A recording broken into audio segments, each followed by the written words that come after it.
বাংলাদেশের শেষ টোয়েন্টিতে 196 রান করতে দেখে কারা কারা ভেবেছিলেন যে বাংলাদেশ এই ম্যাচে জয় পাবে, এই ম্যাচে বাংলাদেশ জিতবে?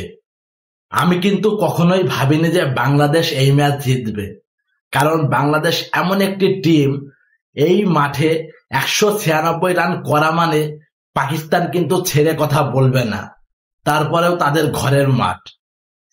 এমন একটি শক্তিশালী ফ্ল্যাট পিচ যেখানে বাংলাদেশকে জিততে হলে 230 প্লাস বা 240 প্লাস রান করতে হতো, তাছাড়া জেতা সম্ভব নয়। এই প্রেডিকশন আগেই আমরা করেছিলাম। এরকম পিচে বোলিংদের জন্য সুবিধা আনা খুবই কঠিন। এর আগে 2 ম্যাচে 200 রান করে করেছিল পাকিস্তান, কিন্তু বাংলাদেশ ইচ্ছা করলে ম্যাচগুলো জিততে পারত। ওই যে বলেছিলাম যে তাদের মাইন্ডসেটের যে সমস্যাটা, সেই সমস্যার কারণেই তারা সেই রান চেস করতে পারেনি। কিন্তু পাকিস্তান কি করলো দেখেন, বাংলাদেশ আগে ব্যাট করে 196 রান করার পরেও হেসে খেলে পাকিস্তান জয়ের বন্দরে পৌঁছে গেল।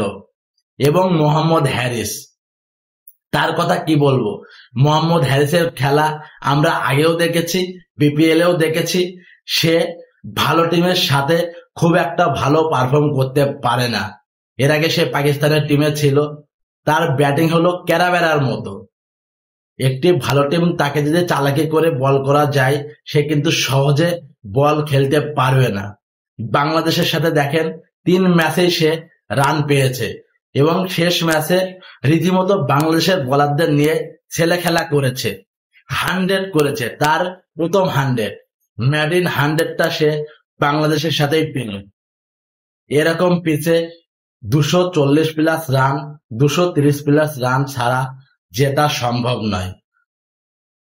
আপনারাই প্রমাণ পেয়েছেন কিভাবে ম্যাচটি পাকিস্তান জিতে নিল। কোনো সুবিধাই করতে পারেনি বাংলাদেশ। যাই হোক, বাংলাদেশ ওয়াটাস হলো, আরব আমিরার সাথে সিরিজ হারলো।